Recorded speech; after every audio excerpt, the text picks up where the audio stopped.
Welcome to the Games Tavern and the You Only in the Tavern podcast, episode 3. In this episode, Ross and I, along with our guest, Darrell Hardy, who, regardless of what he says, spells his name wrong because Darryl is spelled D-A-R-R-Y-L, not D-A-R-R-E-L-L, and anyway, this is the first of our Halloween episodes discussing horror stories in games, aka don't shoot crossbows at the wall. We're settling in here, so please stick around and we'll be back after these words from our sponsor. Hello, random stranger who's totally not just me using a different voice. Well, hello, incredibly handsome stranger. Hey, have you heard about the new Dementalism Kickstarter? It's totally awesome. It's this really great game, and I know you're gonna love it. Really, tell me more. Well, see, you play these guys who work for the Primordial Soup Kitchen, and a whole bunch of clones have escaped because of something you did, because you really suck at your job, and you have to go out and collect them before you get fired or fed to something horrible. It's super, super fun, I promise. Oh yeah? How do I find it? Oh, it's very, very simple. Just go to www.dementalism.com. Really? It's that easy? Yeah, and it's brought to you by Mother Earth Creations, the good people who brought you Low Life and other really awesome stuff. Dude, you totally have to check that out. So, you all in the tavern. Sitting in a dark corner is a man dressed all in black. Your host, Darrell Mott Jr., who for this episode shall be known as Abstruse. And with us tonight is Ross Watson. Hello. And our guest for the evening, and the reason why I'm calling myself Abstruse, is Darrell Hardy. Hello. It's the one true Darryl, apparently. The one Darryl to forge them all. Yes. Well, it was either that or Darryl who spells his name right and Darryl who spells his name wrong, but we can't agree on who's who. So. Well, if the barmaids are going to bring us more tankards of ale, we have to make sure that they know who is who. Oh, I've got some mulled wine, so I'm happy. Because I'm not paying your tab at the end of the night. I wouldn't wish that upon anyone. Darryl, you are a writer and a game designer, and could you tell us a little bit about what you do as a gamer and a game designer, so that our listeners know who you are? Sure. So I am a writer and game designer. In the past, my paths have almost crossed with Ross at Fantasy Flight Games. That's where I got my professional full-time start in tabletop gaming. And then went from there into video games, where I was working on online trading card games. And now I'm currently freelance, doing game design and writing for whatever will pay the bills. So I've done some more trading card stuff. Right now I'm working on My Little Pony trading card game. Very exciting. Woohoo! And I'm also working on a Savage Worlds setting, Carthador, which is a swashbuckling science fiction setting. We had a pre-release at Gen Con, and the actual release will be coming out sometime this year, I believe. From Reality Blurs. Really good people over there. Check that out, Reality Blurs. Yep, Sean Preston is good people. Yes, he's one of the good guys. That's me. Would you say that you are a brony? No. Okay. I'm a fan of the show, but it's not a lifestyle choice. Okay. So, starting our Halloween month about a week too late, we're going to go in with Tales of Horror. In this case, we're talking about gaming nights, conventions, basically when things go horribly, horribly wrong. At the table. Horror stories from the gaming table is tonight's theme. And I don't know how many people have listened to episode 0, but I've already spoken about a few of mine. So I'm actually going to turn this over to Ross. Ross, do you have one that sticks out in your mind? Oh, yeah, I actually have several. There's actually a convention in Minneapolis called Convergence, and they have a number of panels that they like to put up. And when I was living there, I would often go and attend some of these panels and actually be on a few of them. And one of them was very similar to our theme tonight. It was about, horror stories from the table. And the one that I remember telling there is actually from a Gen Con several years ago. I went, and as is my want, I like to go check out different types of games, things I haven't played before, that kind of thing. And there was an RPGA Living Seattle event, and I thought, well, I like Shadowrun, which is what Living Seattle's all about. and I thought the RPGA sounds like they're pretty cool. So let's go give this a try. So I went to the event, and originally I bought a ticket for it thinking it was 4 hours long. Turns out it was actually 8 hours long for an RPG event, which is, for me anyway, that's a long time to sit at the same table. So I went there, and the guy had, everybody have their characters that you bring to it. Nowadays they have Shadowrun missions, which is sort of the new version of Living Seattle. But back then you carried your character sheet around and had GMs sign it and things to sort of indicate whether you had proceeded along. Yeah, it was like a little worksheet that listed off you got this gear on this job and how much this much name, right? Yeah, exactly. So now Abstruse likes to say he's a huge Shadowrun fan and he knows the universe very, very well. I am a big Shadowrun fan. I know the universe very, very well. I'm sure Darryl knows Shadowrun pretty well, don't you, Darryl? Yes. Okay, so when we sat down, the guy next to me is playing a shark shaman, and I immediately kind of go, ooh. Oh, God. Well, I'm thinking to myself, this could be either really good or really bad. Sorry, I'm getting ahead of myself here. No, it's fine. For the listeners, for anybody who doesn't know, when in the old days of Shadowrun, this is prior to 4th edition, when you took your totem as a shaman, and sort of enforced these very strict rules on you about various things. And if you were a shark shaman, one of the big deals was you couldn't ever leave an enemy alive. You had to make an insanely difficult willpower roll. Yeah. In order to disengage from any combat whatsoever. And I believe if you got wounded, you went berserk as well. I don't know about the berserk part, but I definitely remember the whole bit about, you have to kill your opponents. And I'm like, well, having a shaman on board is actually a really good thing in Shadowrun. You want magical backup. You want somebody there who's going to be on your side, So we start the game, and true to form, we barely get through the meeting with the Johnson before we're attacked by, Yakuza thugs.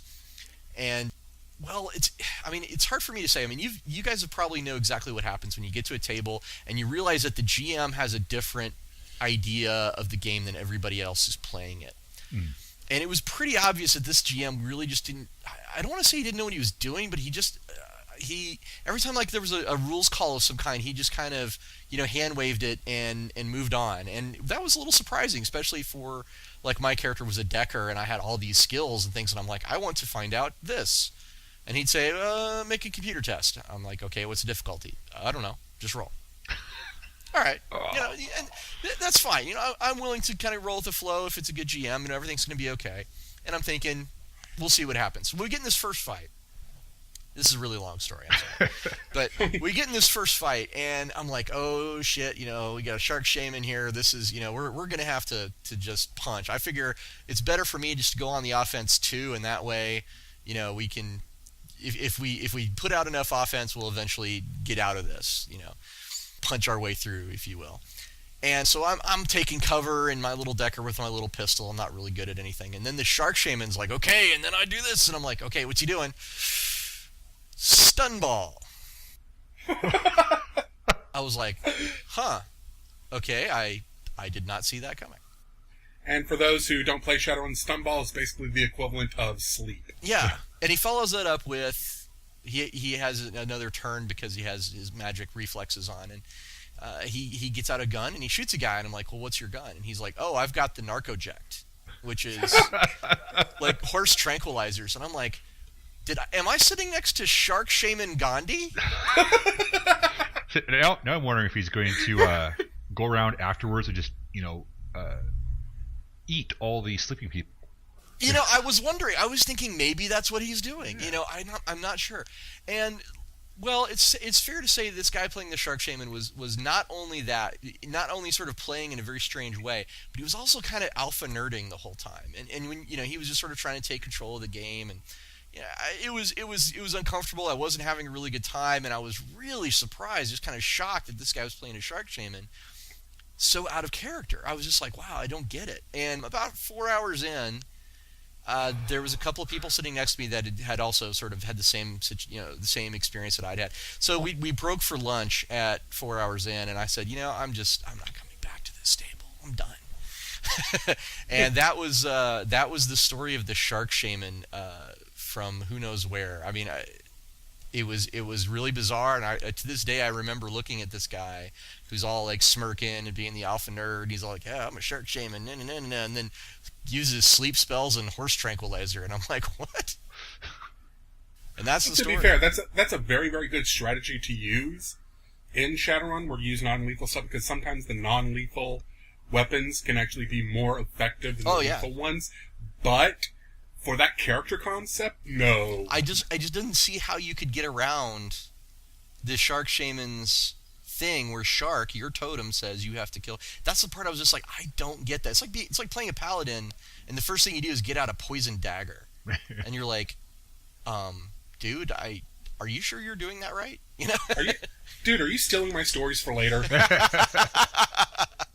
All right, well that's one story. So why don't we turn it over to Darryl and see what he's got for us? Yeah, I also had a convention game that I walked away from. The only time it's ever happened. Although this wasn't the other players, this was actually the GM. This is a small local convention, and there was a guy who had his fantasy game publishing, and like, yeah, I got an open slot. Sure, I'll check it out. You know, I'll support the new guys. And I was like, all right, show up, and there's a sizable group, 4, 5, 6 of us there ready to play. And he's like, all right, awesome, cool. Here's what my world is. 30 minutes later, he's like, all right, so now we're gonna create characters. Oh no! Oh no! An hour later, we've maybe finished character creation. I don't remember. It was excruciating. Yeah, we're just looking at each other like, is this guy for real? Are we really rolling up characters? And it wasn't like old school D&D where you roll 6 times and you pick a class and you go. I mean, this was like in depth, a good half an hour or so for each character. And after about 2 hours into the 4-hour session, the guy. He's like, all right, I have to go to the bathroom. When I get back, then we'll start the game. I'm like, And he left, and I'm just looking around. I'm like, I'm going to leave. I'm out of here. And I think half the people left with me. Because I only really have one good convention horror story when it comes to gaming, and it happens at the con where I met Darryl, at Space City Con. Was it my fault? And No. I'm good. I actually have a preamble to this. Okay. I have absolutely no problem whatsoever with bronies. I have no problem with My Little Pony. It took me a long time to kind of figure out why people are into it in terms of like adult males getting into a show but apparently it's got the cool cuteness factor of the Powerpuff Girls and has the average pop culture reference density of an Edgar Wright movie on the TV show. That's the way I understand it. I'm like, I can totally see why someone might get into this now. My issue isn't with people who are fans of the show, people who are passionate fans of the show, people who dress up. My problem is the ones, and Doctor Who fans are the same way, and I am Whovian, so injecting your fandom into everyone else's. That's my only problem with those, especially those two fandoms, is that it doesn't matter what it is, they will try to inject My Little Pony or Doctor Who into this. And what it was Tracy Hickman has a thing he runs at conventions. It's the Killer Breakfast. That's the one. For sure. And he was running this at Space City Con, where he basically takes you up there, you're sitting on top of the panel, and your goal is to survive as long as you can, which is usually a few minutes. When you die, you get up, you walk off. And I was sitting there, and I'm like way in the back of the room, and this was actually the convention I had been most sober for, but I was still a little bit drunk that Saturday morning. But I'm sitting in the back of the room, I'm just wanting to watch at this point. And first person introduces their character, and they explain it. The second person, and the third person, and he sets the scene where it's like, you're in this tavern, and he explains the tavern in the way that it's like the most plot hooks in a tavern ever. Oh my god, we're inside Tracy Hickman's mind right now. We're gonna die. Pretty much. It was here's the Thieves Guild is sitting in this corner while the Imperial Guard is sitting in this corner, and stormtroopers are in this corner, and he sets all this stuff up. And then the one panelist is just like, I'm a pony that's dead, and it just goes off on this like 2 minute long, which is a long time on an hour and a half panel where people usually are up there for like a minute or two tops anyway, going on and on about his character in terms of My Little Pony. And the whole time I'm just like, dude, I am too hungover for this shit. Can you just not buy into the thing that's going on? Don't try to put your thing on it. And it just put me off the whole experience. I had to leave the panel because it just annoyed me too much. Well, I can understand where you're coming from on that, Abstruse, but at the same time, I would have to say that given what I know about the Killer Breakfast, and I've seen it, a couple times, I would have to say it's a little bit like Love and War. Anything goes up on the Killer Breakfast stage. And it's very, very possible that it's just I didn't stick around long enough to get that vibe off. It was my first time attending, and I was kind of curious. I'd woken up way too early specifically to go to this panel, and it's probably mostly my fault, but it was just, come on, man, can you have one thing that isn't My Little... And this is also like, in one full day of con, this is also like my dozenth My Little Pony run-in. Well, if it's the straw that broke the camel's back. I can't remember which panel it was. I think it was Jim Butcher teaching writing, and someone asked a question about My Little Pony. God, dude. That's the way you feel about that is how the way I used to feel about vampires back in the 90s. So, there you go. Speaking of vampires and players who have character issues, one of the stories that I'd actually forgotten about until I mentioned the topic to my wife, and she's like, "Oh, what about and the other time and that one time?" Like, "Oh yeah, that's right. I used to run a vampire LARP." This is already funny. Which, for the listeners, I have had exactly one LARP experience. Go back to episode 0 to hear about me punching a dude in the face at a LARP. Yeah, well, this was way back in the day, but it was a lot of fun. It wasn't just me. We had a whole team, and we had like up to 50 players. It was crazy. It was back in the, I don't know. I'm sure there's still lots of stuff going on with the World of Darkness LARPs, but that's what it was at the time.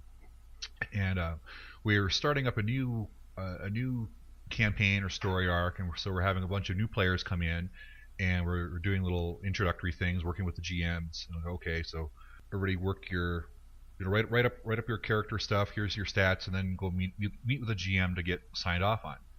And this dude comes over, and I don't remember. I think he was working with me and another GM. And he comes over. And he's like, all right. So pitch me your character. Tell me what you're doing. He comes over and says, well, the first thing you'll notice about my character is that I'm a woman.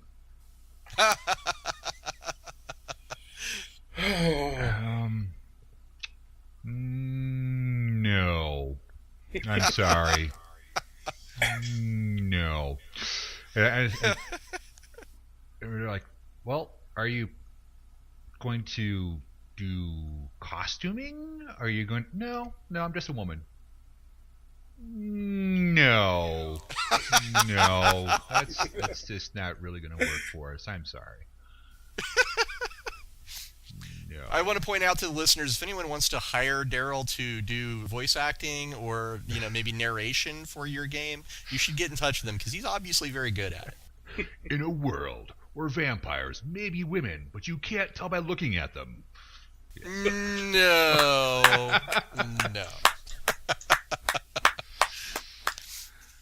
One man, a game of cat and mouse, maybe. No, that's interesting. Is there more? I mean, I hope I didn't interrupt. No. That was it for that guy. But the one actually that my wife reminded me of was the player who came into the game with a meat hook of some sort, or maybe it was a bailing hook, but basically like a Captain Hook type of hook, and that she was carrying around with her and was somehow integral to her character. And we're like, well, that's cool. Hook hands are cool in general. Eye patches, we're all for that sort of thing. But we're playing in the university, and we have to follow their rules, and we have our own rules about no sharp metal objects in the game. So we're gonna have to ask you to go put it back in your car. She's like, what? Sorry, you can't have a hook in the game. It's dangerous. It's against the rules. He had an actual physical hook? Yes. Not like a novelty plastic hook. No. Wow. Actual metal, 5-10 pounds, sharp on the end. Probably not. Jeez. Yeah, I'm a little creeped out just hearing about that. I'm sorry, you're gonna have to go, put that away. And the woman was outraged. She was like, you might as well just ask me to cut off my own hand. No.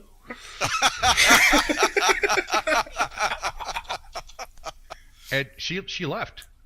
We're like, well, I'm sorry, but if you can't play by the rules and leave your sharp stabby thing at home, we're gonna have to ask you to leave.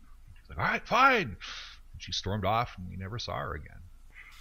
I'm going to file a motion right now to record Darryl saying no, just so that we can have that as a thing we can play, like whenever we have something on the show that we think we need, is worthy of it.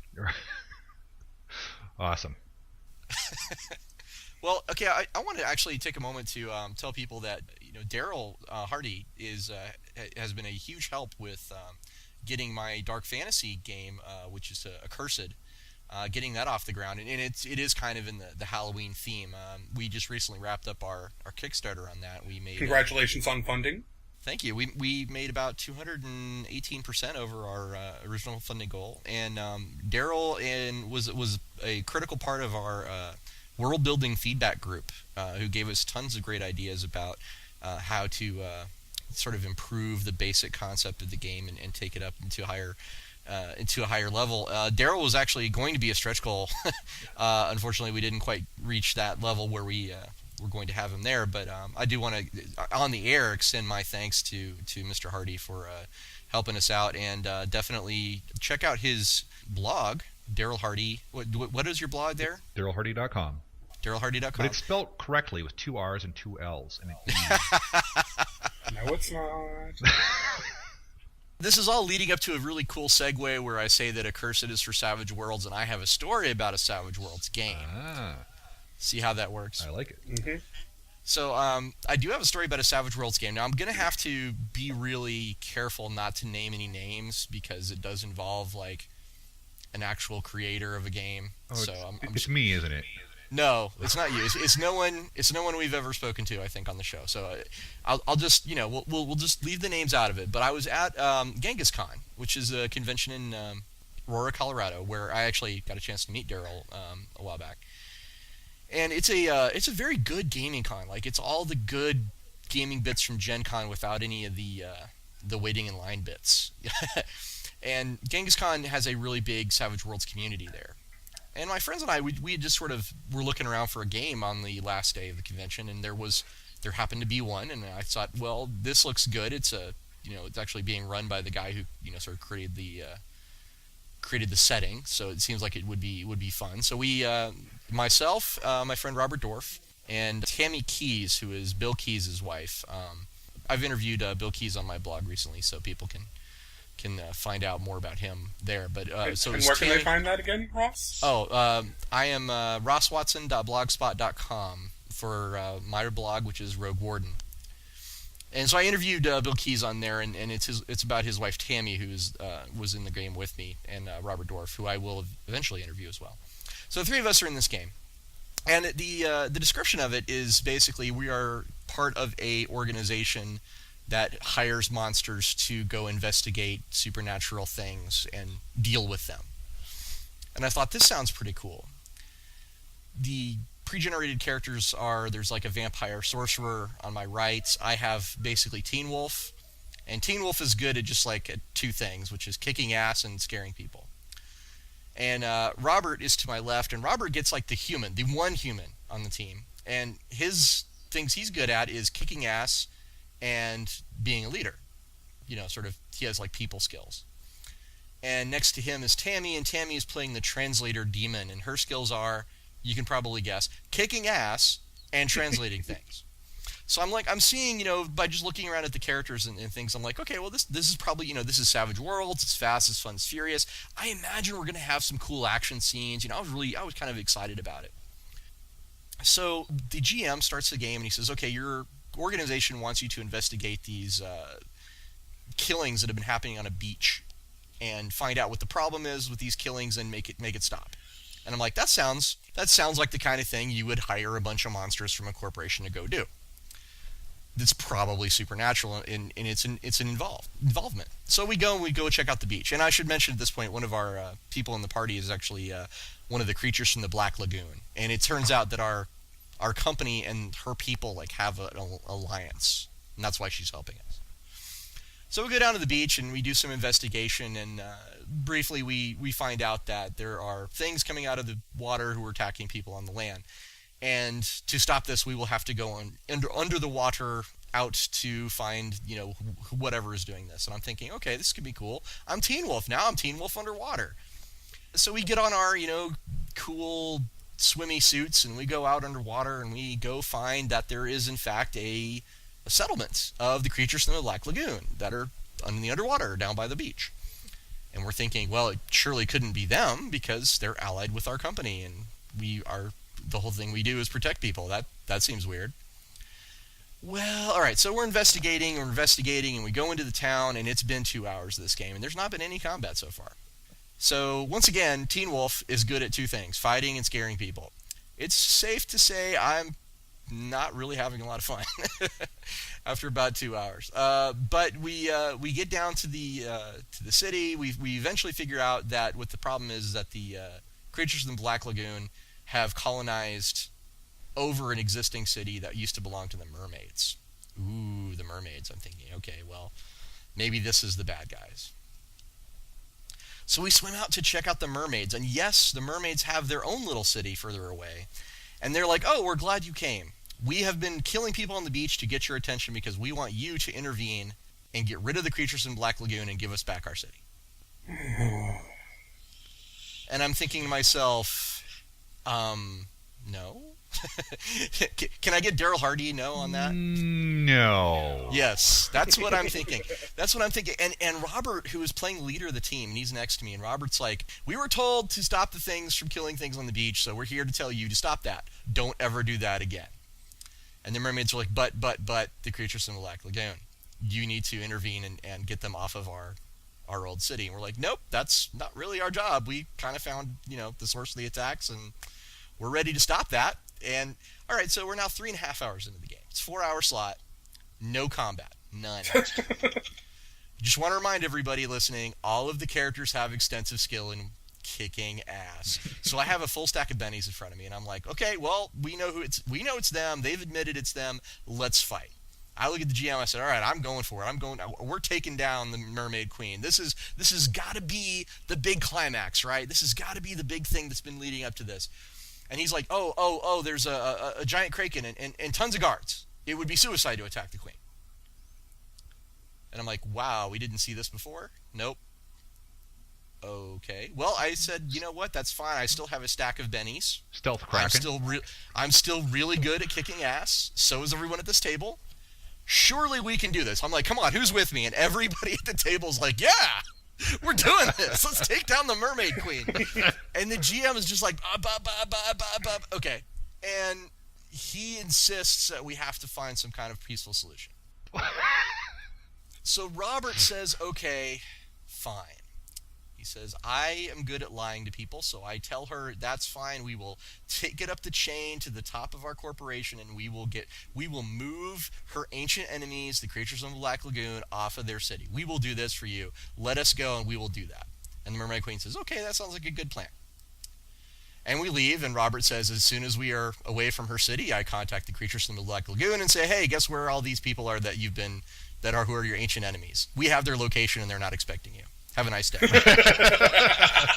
And the GM's like, but you can't do that. And we're like, why not? We have an alliance with the creatures from the Black Lagoon, and they're not the ones killing people on the beach.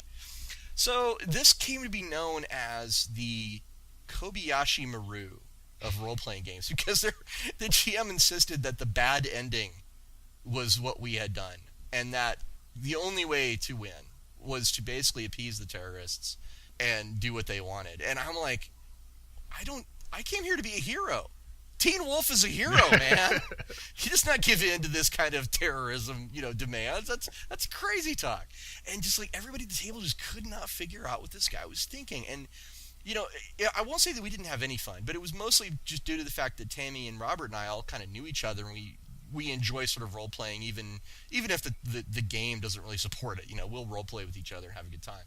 So it wasn't like there was just no fun being had, but if you put down 6 characters who were all good at kicking ass, and you promise a game of fast, fun, furious action, and it's all investigation and diplomacy, I think there's like a serious disconnect there. And then at the end, to say that everything you've chosen to do is wrong, yeah, I walked away from that with a very, very, very bad taste in my mouth. And I, all the people that I played the game with, they felt the same way. And like I said, it became legendary. It's now, when you talk to me or Robert or Tammy and you bring up the Kobayashi Maru, they're all like, oh, yeah. I'll bet there was a Carthador game in that slot you could have played.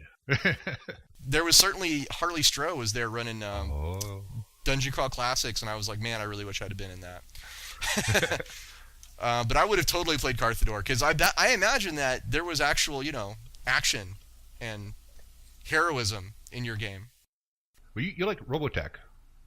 Yes, I do. All right. I played Robotech a handful of times in college, and it was one of those situations where the GM was like huge fan, probably like you. Okay, I don't like where this is going. No. It's all good. But this was an example. I was trying to drink, damn it. For the listeners, Darryl has never played a game with me as the game master ever. Okay, so just get that out of your head right now. All right, this did not happen with Ross. It was a GM who will not be named. It was. So we're playing. I played Robotech a couple times. I'd watched the show. It was cool, but I'm not a huge fan. I'm not a whatever Robotech brony is. Robrony. Yeah.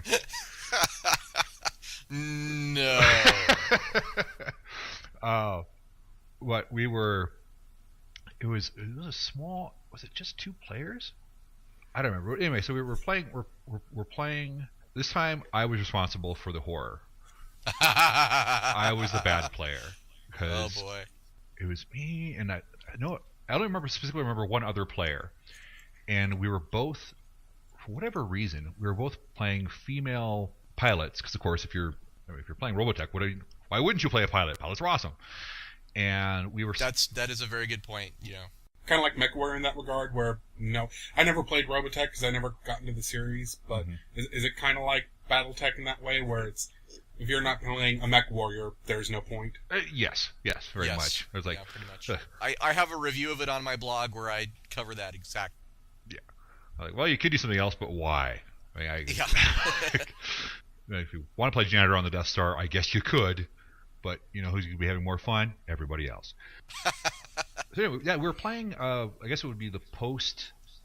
Like after they came back to Earth and it started rebuild, so I guess it was technically the thing that came after Robotech. The Sentinels. Yes, I think so. I was like Earth had rebuilt, but we were getting ready to ship out, and so we were shipping out the next day or something, and for whatever reason, we got it into our heads as players that we were just having so much fun role playing, and we just really weren't interested in whatever plot the GM had. And so, like he said, all right, well, you're shipping out tomorrow. What are you going to do? I'm like, well, we should go shopping. Well, okay, I guess you can see that. I'm like, well, yeah, because Earth has this is going to be our last chance to hit the mall. Before we're and they've got bargains and sales. Right. Before we end up out shipping out to wherever we were going to go. And so we end up role playing, 2 or 3 of us role playing. Women shopping for clothes. That could be really fun in the right group. At least an hour. I mean, we were like, oh, I need a leather jacket. I think we've seen a leather jacket. The GM's like, you can just see it. You got this deer in the headlight look. And he's like, can we please ship out and shoot some aliens now? I'm like, no, I'm not shipping out until I get a good leather jacket. I'm looking for something like a good flight jacket. It's kind of soft. It's like, oh, It's got to match my shoes, damn it. Right, it has to match the shoes, and to his credit, he never balked. He never said, "All right, we're just going to fast forward." I mean, he was like, "Okay, yeah, there's a leather goods store. Sure, you can, yeah, you find one, it looks great. Like, all right, and we're, yeah, we never played again. That kind of ended the campaign right there. See, I don't think that's bad playerism, though. That's just that's just a funny story, really, of guys, doing something unusual in a game. I think that's actually just fine. Sure. The GM might have other thoughts. Yeah, the horror on that one might come from the DM's side of that, or the GM's side of that, where he's like, okay, I've made this intricate plot that involves combat strategy, and they're shoe shopping. Yes. Yeah, but that's when you're a good GM, though, you go with the flow. If, like, the players are having a great time, that's fine. That's what you're there to do. That's the point of the game, is as a DM, you're the facilitator of a group of other people having fun. That's true. Yeah. Hey, another time I was gaming with the same group. And I was a GM, so I guess I could kind of feel it from the other side. And we were playing a vampire. This is back in the early days of Vampire. Oh. And they didn't need me. Because we had a pretty good group of like 5 or 6 players going, and they started role playing with each other and started politicking and started we had a big open room we were playing in. They're going off to little rooms, different sides of the room, and scheming with each other. And I realized, I don't need to be here. I haven't had to make a call or roll dice or answer a rules question in over half an hour. I'm just going to go get something to eat. If you guys need me, let me know. Which was awesome, actually. I mean, I loved it. A good GM knows when to shut up and just sort of sit back. Yeah. That wasn't a command. I was just saying. Yes. Good times. No, that's really interesting. Although I want to address the point you brought up, about about what's being fun. It's really about the fun of the game, because it does put me in mind of another story. But this is not really about something that happened. Well, it did happen at the gaming table, so I guess it does technically count. But it really is about like the venue. Okay, like I blog post about like almost everything, and one of the blog posts I have is about gaming venues, and like the most important part of a venue for a game is that it needs to be safe. And it needs to be comfortable, because those are the circumstances under which you're going to have the most fun, is when you're feeling safe and comfortable. This actually comes back to, this was 2002. Now it's like over 11 years ago. So I was in Louisville, Kentucky at the time, and I had no, it's like earlier than that. It's more like 2000. Yeah, we're talking like 13 years ago now. I just gotten moved to the area to start going to college, and I wanted to get with the new gaming group, and I found some guys in Louisville. I won't name any names, but they're also game designers and artists, and some really great people in that group. Ask me some other time, I'll be happy to tell you about it. But for the purposes of this story, we had decided we wanted to get together and play some games, and they asked me like, well, what are you interested in playing? And I said, I have a Birthright campaign that I like. And they just were like, oh my God, Birthright, we love Birthright. Our friend John, he runs a Birthright game, and we just love it. And I'm like, oh, that sounds like fun. I like to play. I would love to meet John. Let's, I want to join this Birthright game. That sounds like it'd be really cool. And they're like, yeah, well, we should totally do that. So the night comes where we're all hanging out at the gaming apartment where we play, and I'm introduced to John. Now, when John first comes over, he seems like a pretty together guy. Seems pretty decent fellow. They've known him for about 7 years, at this point. And I'm thinking, cool. I introduce myself. We play some feng shui and, argue about Shadowrun editions and, kind of do things that nerds do, And John, says, oh, by the way, I brought my hand crossbow, and I want to show you guys. I want to show you guys how this thing works. And I'm thinking, okay, that's a little unusual. And to my amazement, John gets out the crossbow right then and there in the living room, loads it up, and fires that sucker right into the wall. And I'm like, oh, you get that kind of weird, kind of chill, and your stomach just kind of drops a few inches when you're like, oh shit, something's not right here. And I was like, I was compelled to speak up and say, hey, this isn't your apartment. This is Eric's apartment, and I don't think he's going to enjoy you putting holes in his wall. Well, John didn't like that very much. He didn't like anyone sort of suggesting to him what he should do or shouldn't do. And so his response was to take a cup of soda and throw it at me. Now, it should be obvious that John's aim isn't great. I mean, he hit a wall with a crossbow, right? So the drink full of soda also missed me. Ended up, guess where? On the wall. And I'm like, you're not helping yourself here. You know, I mean, that's like I couldn't stop myself from saying these. You know, felt like just obvious. You know, afterwards I can look back and go, man, that was really snarky. But at the time, I'm just like, I can't help. I'm like, yeah, you're really not helping anything. You know, and well, John is apparently one of those guys who likes to just, you know, kind of keep on escalating until he gets his way. He's kind of alpha nerdy in that case. So he goes from, you know, throwing soda at the wall to, you know, death threats is the next step in the escalation chain. He's like, I'm going to cut your throat. Oh, God.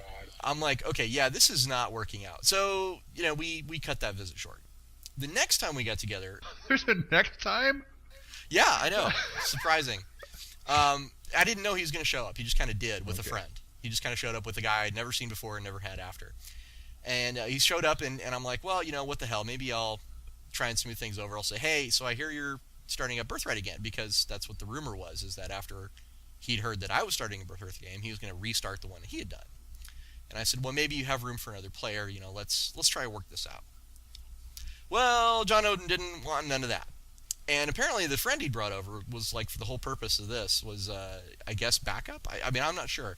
But the end of the night is, you know, more screaming about cutting my throat, being held back by his friend, and ultimately the group that I had come to join and be part of, that John had been a part of for like 7 years, they ultimately kicked him out and told him never ever come back.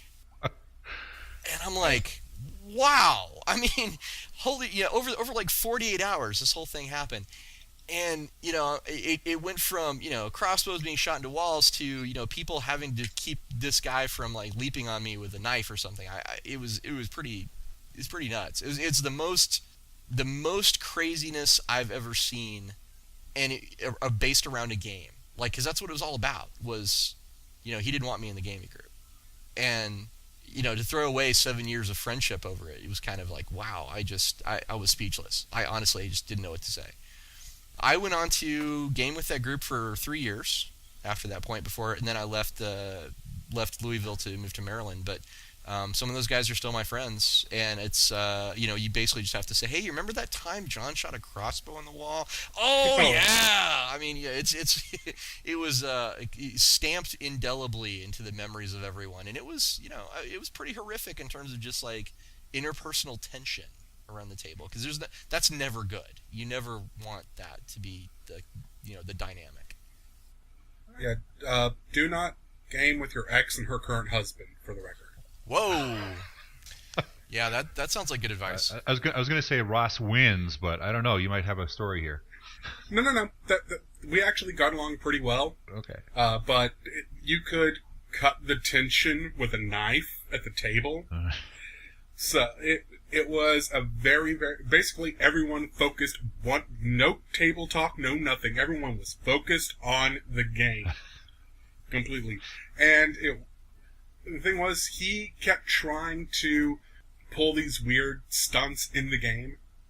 So it was like, I'm going to, because he maxed out, this was 4th edition D&D, so he maxed out his dex and his jump skill, or his athletics, and he was able to basically do a stand, and he had some power with his barbarian, where he could do a standing jump as if it was a running jump, and jump twice, so he could like leap 60 feet straight in the air. So he was like jumping and bouncing off walls all the time, and he was... Sometimes I got a vibe he was trying to do it to one-up me, and I'm like, dude, I'm running the game. But, yeah, we had nothing like that. Everything was in-game, and I'm really... My DMing style is, I'm not trying to beat the players, I'm trying to help the players do awesomeness. So him bouncing, jumping off the walls, I was thrilled with it. It wasn't until, like, after the campaign ended, after, like, 3 sessions of just weirdness outside the game, and everyone's schedules fell apart, that's when I started reflecting back, and I'm like, wait a minute. And that's when it started to dawn on me what he was doing. So it was after the fact sort of horror. Well, it was after the fact I started realizing what he was doing, But I'm just saying, if your ex plays and her new husband plays, tell him you work that night.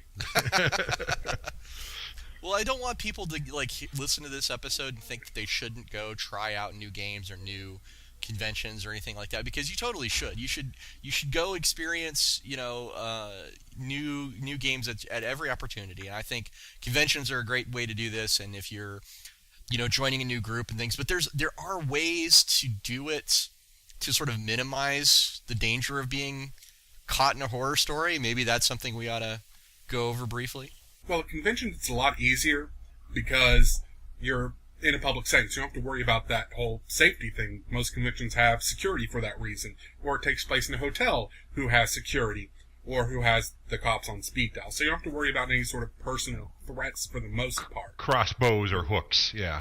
That's going to depend on the convention. I mean, like Gen Con, I feel very, very safe, right? Even though there's just like shitloads of people there. But like Genghis Khan, if someone gave me a personal threat at Genghis Khan, I would not be entirely certain that security would really be able to do anything. I don't know, Darryl, do you agree with me on that or disagree? I have to stand up for the local guys and security will take care of stuff. So. Okay, well, I'm not. Okay, let me be clear. I'm not slamming security. I'm sure they do a great job, but it's just like it's such a small convention. Right. I would feel like there wouldn't be any way to. Well, smaller conventions sometimes won't have the staff necessary to take care of that, or they don't have anyone who's actually trained for security. It's people, their quote-unquote security is to make sure everyone has a badge and say, I'm sorry, you need to go to registration over here. Right. Sort of thing. That's what their most con security is. But they're still usually going to have some form of communication with the convention organizers or the hotel or the venue, so if something does happen, they can call in people who are trained for that sort of security. And you're also at a place where there's dozens of other people and nobody wants anything to happen, because all it's going to do is bring negative attention to the convention, negative attention to the hobby, and no one wants to sit there and watch a fight unless you're at the Bofferlarp ring or something. But it's usually a safe environment. And these stories we're telling about, I only have the one, and that was the one time I went to that one thing and had the one person. I have never had any problems whatsoever at any other game I've played at a convention, be it a board game, card game, anything else. I've never had any problems at a convention or at tournaments at the local game shop or anything like that. And I think the reason why both Ross and Darryl have large amounts of these stories is they've gone to a hell of a lot more conventions than I have, and you get that one person out of 100 or out of 1,000 that's weird, or that the communication just isn't there for what type of game they're running, and that's what creates these sort of stories. I'd also like to say that, these are stories going back, 15 years, and this is me dredging my memory. Me too. Like Darryl, when you mentioned, you're like, well, you do games at conventions, surely. You're like, oh yeah. And I started thinking about it, and I've been running the last few conventions I've been going to. I've been running Anointed. I ran 6 sessions at Gen Con this year, and 6 or 8 sessions the year before, and then I ran a bunch at Space City, and every one of them. You ran at least twice that many at Space City. You were running it every single time I walked by. Right. It was always good. In fact, when I was running at Gen Con, where we actually had very specific slots, I was amazed that I was still having I've been running the same adventure for 3 days now, 2 or 3 times a day, and I'm still having fun. Just because new players would come in and they tackle the problems in a different way, and it was still good. So I'm like, bad horror stories from the table.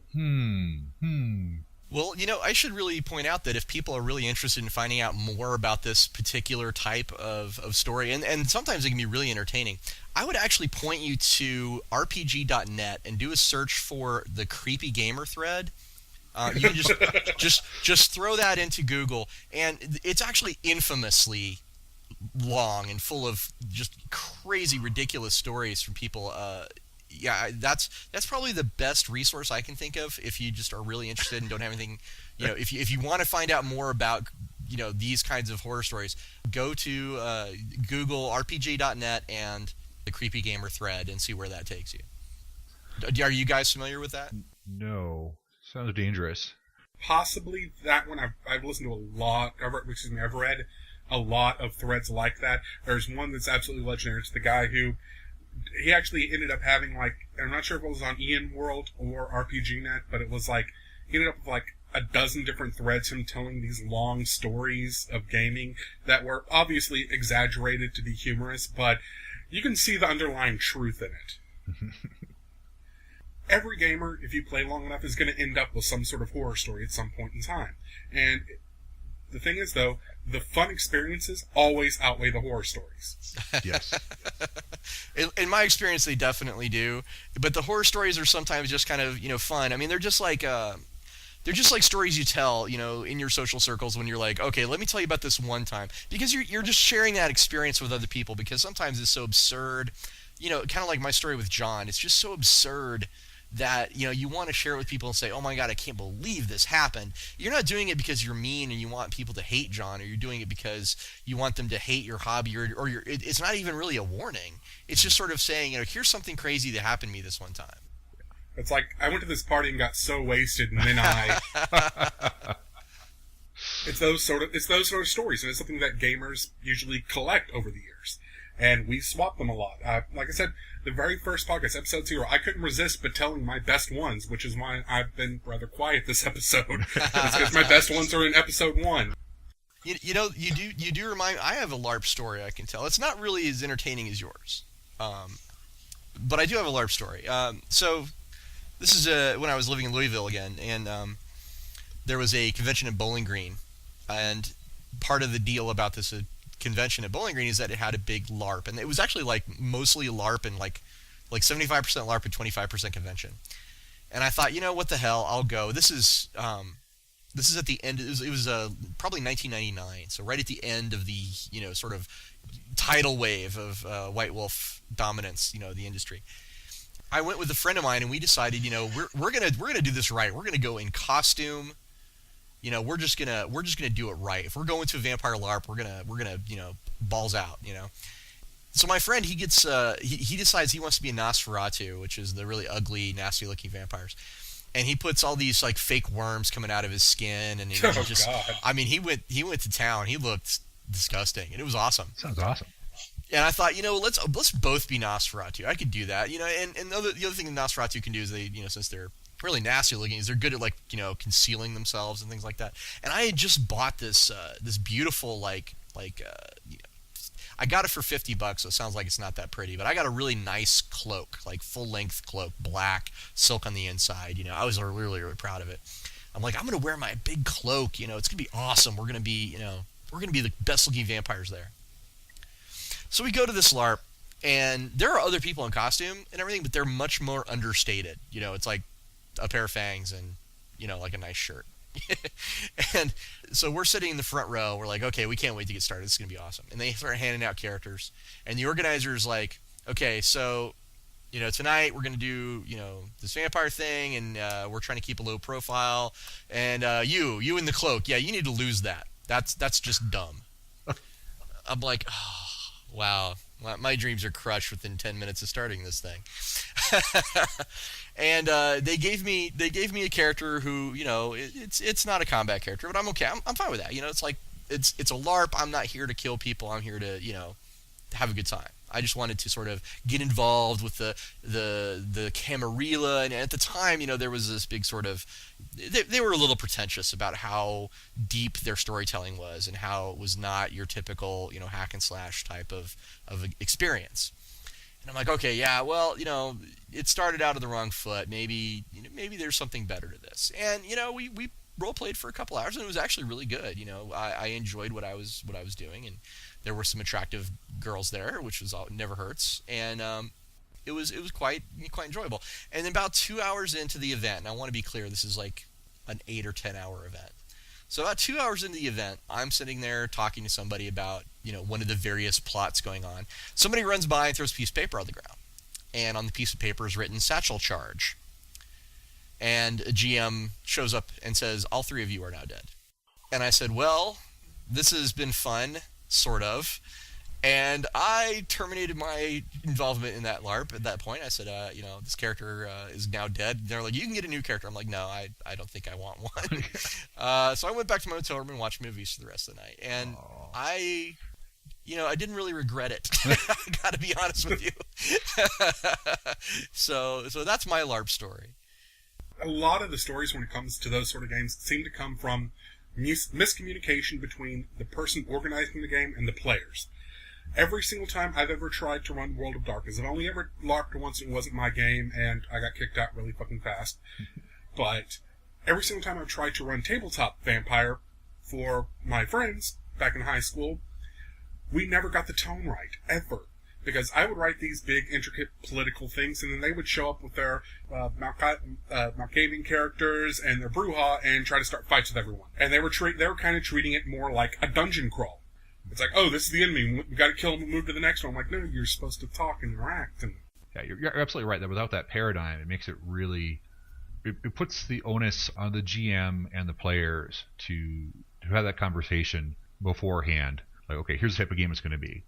Yeah, well, you do this in your blog when you talk about story worlds, and it's one thing I really like about when you talk about story worlds, because you're very keen on having that thread that binds everything together and says this is what this game or story is about, right? And you take that paradigm and you make it like the core. It's the star of the show in every little aspect of it. And I think you praised Accursed for this, as we took a very similar approach where we had our paradigm, your monsters fighting witches, and we put that in everything, in all the mechanics, in the adventures, in the write-ups of the characters and the background. That's part of everything.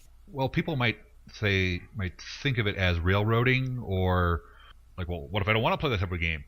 You don't have to. We're still not forcing you. If you want to play, Accursed, if you want to be the janitor on the Death Star, you can do that. You're like, hey, let's play an Accursed game where we're all human servants working in, trying to survive in the castle of the Blood Witch. That sounds awesome. Like, oh, are you fighting the witch? No, we're just trying to live from one day to the next. As these crazy commands come down, and there's feuding nobles, and that's not in any of the source books, but knock yourself out. But because there's something, that paradigm's in the book, the players can point to it and say, we're not doing that. Yeah. Instead we're going to do something else, and that's perfectly fine, totally legitimate, because you at least give them that touchstone of something to work off of, even if they're going in a very different direction with it. And I think Abstruse was actually saying something about this, is that one of the ways to stop, to keep horror from happening at the table in the way we've been describing it tonight, is to have that conversation, to open up communication, and to get everybody on the same page, so that the expectations are not so wildly different between the players, or maybe even individual players in the group, and the GM. Is that right? That's pretty much exactly it. I can think of an example from, let's go all the way back to Shadowrun, where I tried to run my players through one of my favorite Shadowrun adventures, Mercurial, which the plot of this adventure is, there's a pop singer called Mercurial, who is climbing up the charts, Nova Hot, and blah blah, metaplot, blah blah, all kinds of little plot strings, because Shadowrun's really good at that, are going on in this little adventure. But it's, at one point in time, a lot of this adventure is legwork and investigation and tracking down things and basically you're trying to track down Mercurial and find out where she is, and there's a whole plot going on as to why she's disappeared, and you're trying to track all that down. And that was the type of game I wanted to run, was a very, if you play Shadowrun, the playstyle is called Black Trenchcoat. It's very similar to the TV show Leverage. It's all about running cons and gathering information and doing your legwork and researching and planning and plotting, and then trying to execute as quickly and as efficiently as you can. And then there's another playstyle. Pink Mohawk, which is one of the most popular ones from the early days of the game, and it's still very, very popular in the game. Well, it's a playstyle that's emphasized by kind of over the top action, attitude, sort of sometimes unrealistic things can happen. It's very much the rule of cool and the style over substance genre of cyberpunk, that particular trope, and that's what makes Pink Mohawk very distinct from the Black Trenchcoat. Is that it's crazy shit happens and you get away with things you would not normally ever get away with and things like that. And I would actually put one of my favorite real, again, TV show examples of what a Pink Mohawk Shadowrun campaign would be the TV series Burn Notice, because they're blowing something up every single fucking week on that show. and especially A-Team. Fiona. A-Team's another good example. A-Team directly inspired Burn Notice in a way, but it's Fiona, for example, on Burn Notice, her character's answer to everything is, can we shoot them? And that's kind of what Pink Mohawk is. It's, I'm going to run in, guns blazing, and I'm going to win the day and impress everyone with how awesome I look. While Black Trenchcoat is, I'm going to sneak in and accomplish what I need to do and get out. I wanted to run a Black Trenchcoat game, and Mercurial is a really good Black Trenchcoat adventure. It's not so good for Pink Mohawk, which all 4 of my players wanted to play. And so they got bored out of... This is probably a horror story for them, because they were bored out of their minds in this game, because they had gotten into exactly one firefight in a 4-hour session before they just completely gave up on the plot and said, hey, I'm tired, I'm going to go home. We'll pick this up next week, and then we never did. Wow. Yeah, I've got some horror stories where I've been the bad guy too. I could think of one, my friend Bryant Smith, who is a highly decorated Marine as well as a great gamer. He was running Ravenloft for us, actually. And Ravenloft, of course, is very serious, very grim. It's meant to be, it was sort of the granddaddy of dark fantasy in a lot of ways. Ravenloft is Black Trenchcoat, where Accursed is Pink Mohawk. You can think of it that way. I mean, that's not exactly accurate, but it's close. And okay, I'll cut it. no, that's fine. I mean, it's fair to say that they are definitely different approaches. And the point is that my friend Bryant said, I want to run Ravenloft. I'm going to run a Ravenloft game for you where it's about, we're going to have a fun horror fantasy game. Well, instantly my friends and I started thinking, what can we do to make this just ridiculous?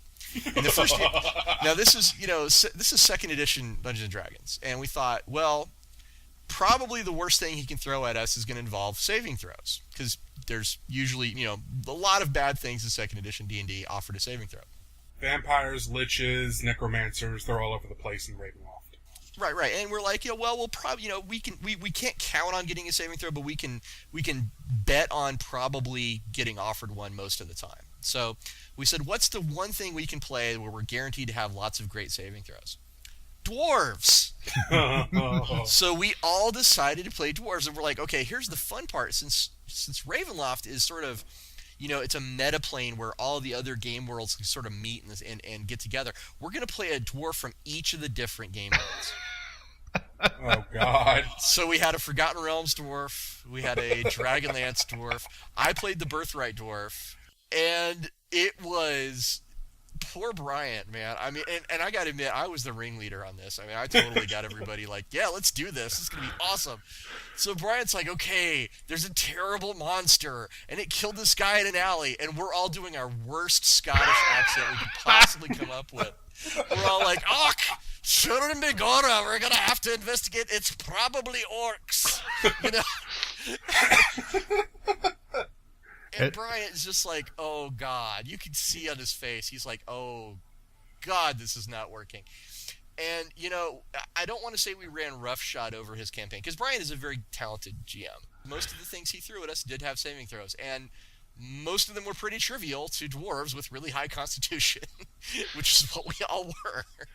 And, it was like, oh, no, it's a doppelganger with poison claw. We don't care about the poison claws. And we kill it. It was that game. And then on the 3rd session, Brian says, I want to show you this new hand crossbow I got.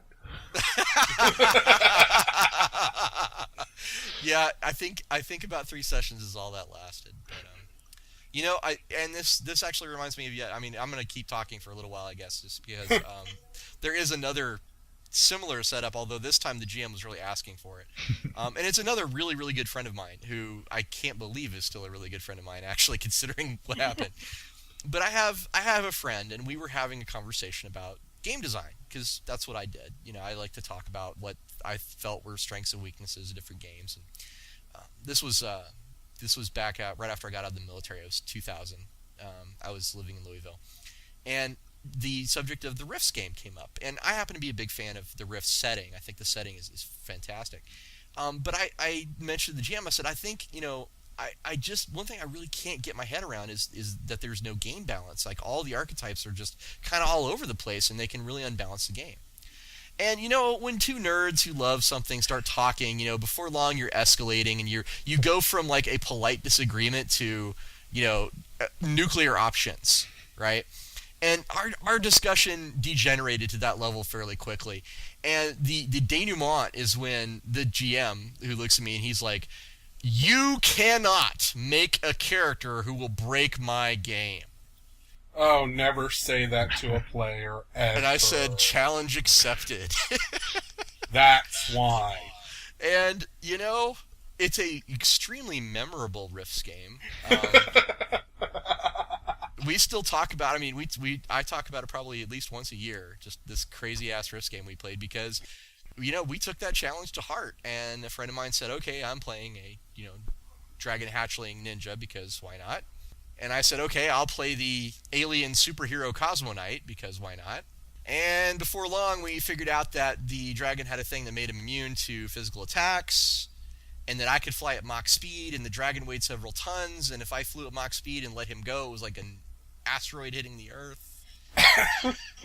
Yeah, it got ridiculous very, very quickly. And the poor GM, I mean, he was trying. He tried really, really hard. He pulled out some of the big bad guys that Rifts has to offer, and he was just, trying to do things with our backgrounds. I mean, to give this guy credit, he did everything he could to make it a fun and engaging game. And it was a fun and engaging game, but at the same time, we were intentionally trying to break it. And that has got to be horrific. I can only imagine what it felt like to him, but I could see it on his face that he was feeling the horror, And that game did end, and it ended badly, but it was so memorable that we're still friends to this day, thank God. And we can still talk about it and laugh. Alright guys, I'm getting a little parched here. I'm going to get another round. Same orders. Listeners, please stick around, and we'll be right back after these words from our sponsor. Hello, random stranger who's totally not just me using a different voice. Well, hello, incredibly handsome stranger. Hey, have you heard about the new Dementalism Kickstarter? It's totally awesome. It's this really great game, and I know you're going to love it.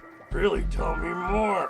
Well, see, you play these guys who work for the Primordial Soup Kitchen, and a whole bunch of clones have escaped because of something you did, because you really suck at your job, and you have to go out and collect them before you get fired or fed to something horrible. It's super, super fun, I promise. Oh yeah? How do I find it? Oh, it's very, very simple. Just go to www.dementalism.com. Really? It's that easy? Yeah, and it's brought to you by Mother Earth Creations, the good people who brought you Low Life and other really awesome stuff. Dude, you totally have to check that out. And now we're back with You All Meet in a Tavern, episode number 3, where we're very pleased to have with us Darrell Hardy. And Darrell is about to tell us a new horror story that he just thought of. Darrell, take it away. All right. So I was running it's part of a long-running nightlife game. Which, Ooh, nightlife! Love nightlife. I don't remember this one. Could you guys give me a summary? It was World of Darkness before there was a World of Darkness. Yeah, absolutely. But it was kind of all-inclusive. Like, nightlife started out with you can play werewolves and vampires and all that, all at the same time. And it had this sort of real fun vibe to it. It had a style that was not very angsty or... No. It was very, more just like having fun. It was very...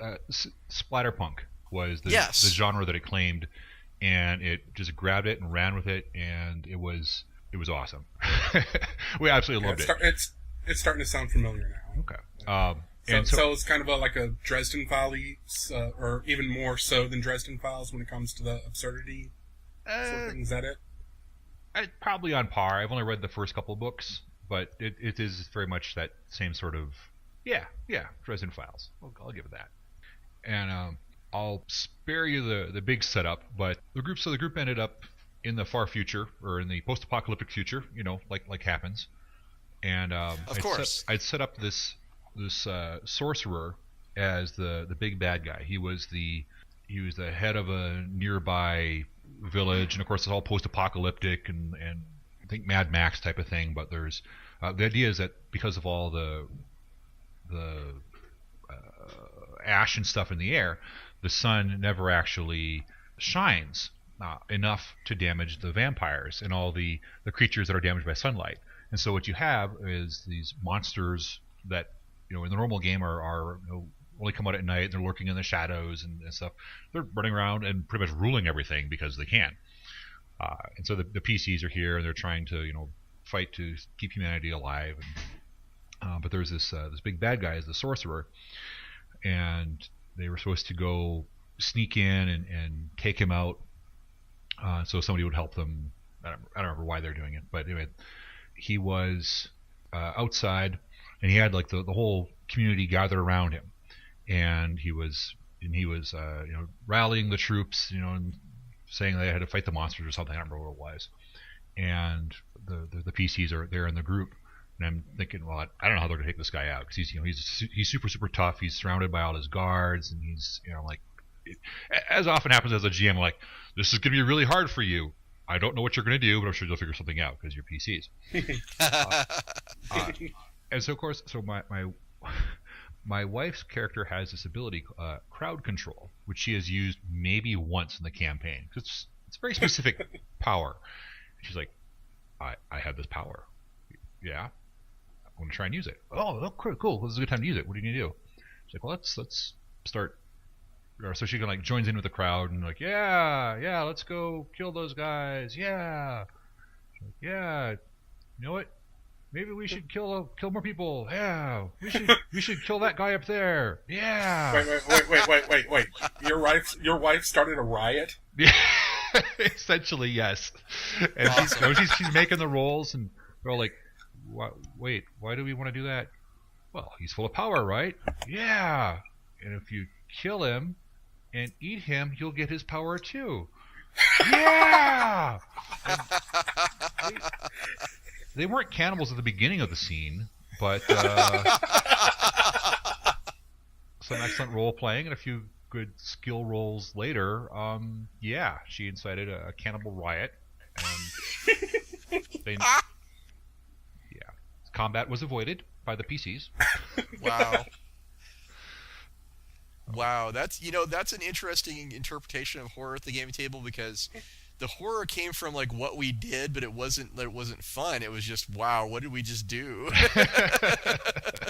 Oh my god. We actually started a riot in the middle of Waterdeep one time. Yeah, but was it a cannibal riot? Not a cannibal riot, but okay. it was a panicky riot because a demon prince had arrived. At least that's what the townspeople had thought. This actually goes back to something Ross was saying before I went for another round.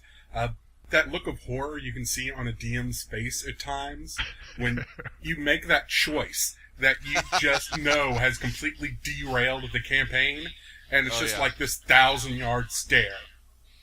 And that is one of the two looks you'll get from a DM when you do something like that. If you have a different style of DM, though, you get a different look.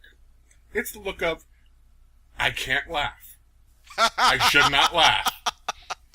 That was the look that Ray had in this game. Oh, that's wonderful. We were trying to start up a Thieves Guild in Waterdeep, and I knew almost nothing about Forgotten Realms at the time.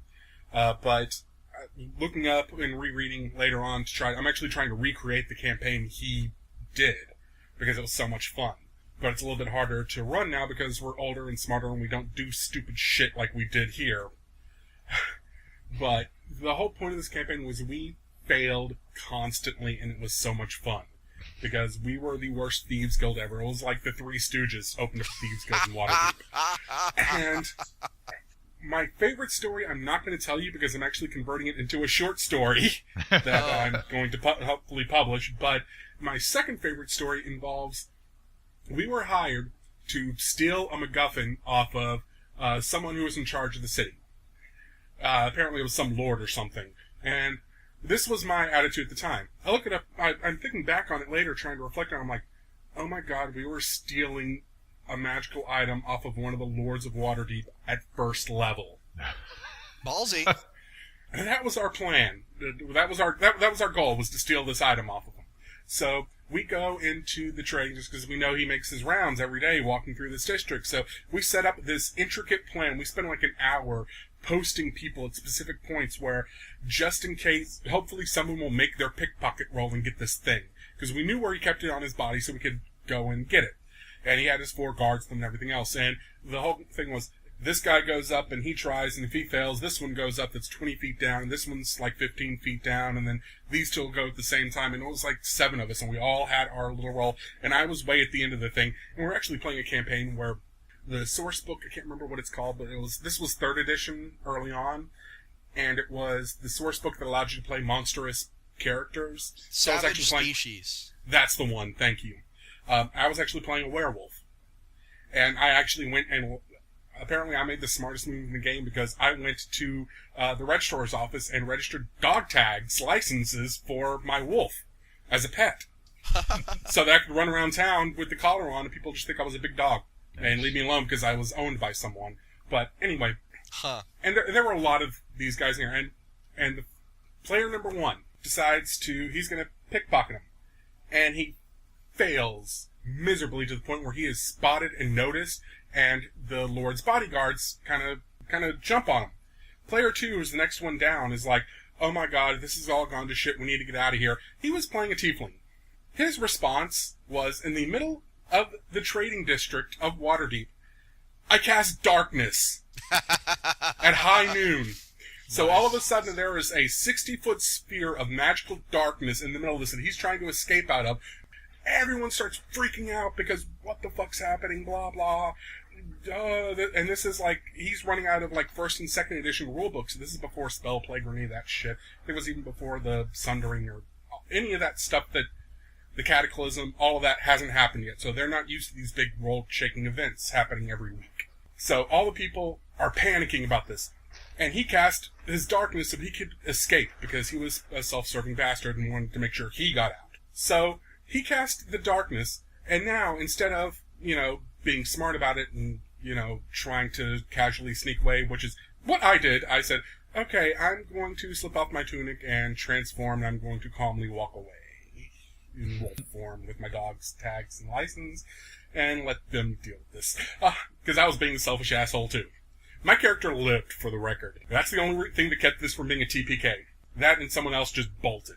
But he cast the spirit, so instead of using it strategically, he cast it in the middle of the city and then ran without realizing the darkness sphere stayed where it was. So now, instead of, casting it on himself or something, casting it in some way that can move, where the darkness sphere will move and cover him, he is now the guy with the big curling horns coming out of his head, running out of the magical sphere of darkness that just appeared in the middle of the trading district.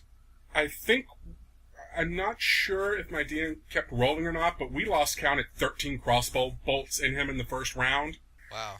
But yeah, we started right because everyone fucking panicked. And we did not get that goddamn MacGuffin. I want to put this out there, if your game is suffering because a large portion of your audience has shifted to a previous version of that game run by a different company, perhaps the Sundering is not exactly a great term to use for the big event that you use to promote your game. Just saying. Just saying, it's not what I would have picked. But yeah. The sad thing is they're actually trying to retcon everything. Well, yes. With it, but... Okay. What's the new event called? The Apology? Well, it's interesting that you brought up darkness, and there's... I have rarely seen darkness been used in a way that makes the rest of the party go, man, I'm really glad you did that. It's one of those abilities that I look at as like, it's cool, but it's only really cool in some fairly rare circumstances. And I remember we were playing a D&D game back before 3.5, actually. We had a guy who wanted to play a drow. He wanted to play the drow who is now a good guy. You know, it's it's a common trope that a lot of people really seem to like. It can get overused, and this guy was definitely overusing it.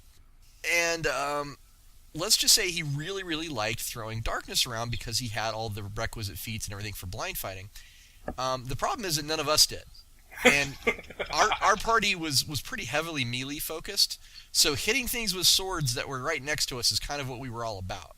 So this happens for several adventures where we're getting a fight and things get desperate for the drow, and he throws darkness on himself so that he's fine, and kind of everyone else is not so much. We got into this really big, nasty dungeon, and we saw a really nasty monster down in this sort of pit area.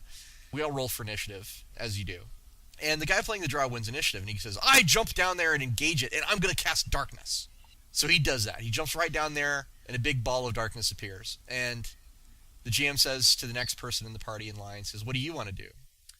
And I just want to repeat again that our whole party was, for the most part, we hit things with swords that are next to us. And so the next guy in line says, I'm going to hold action. And the next guy, the next guy in line says, what are you going to do? He says, I'm going to hold action.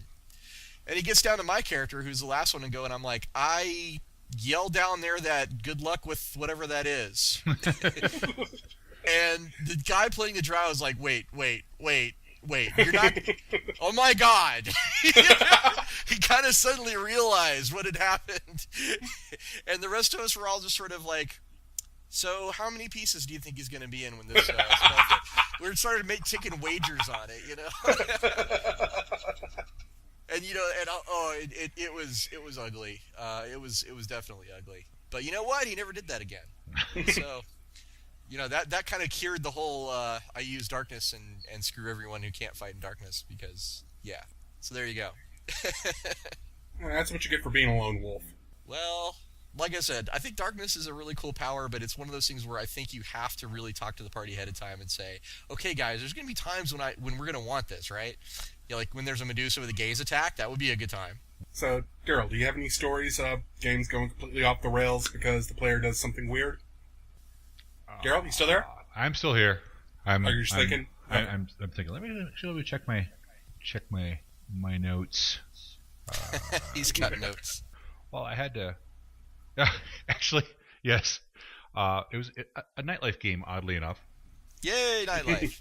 One of the things that nightlife has, again, predating Vampire, it had a humanity score, and much like Vampire, as you do bad things, your humanity goes down. It's much less abstract than Vampire and the World of Darkness in general, where it's like, well, if you're this horrible a person, then you don't mind doing these things. It's like, no, it's if you punch an old lady, it's 5 points.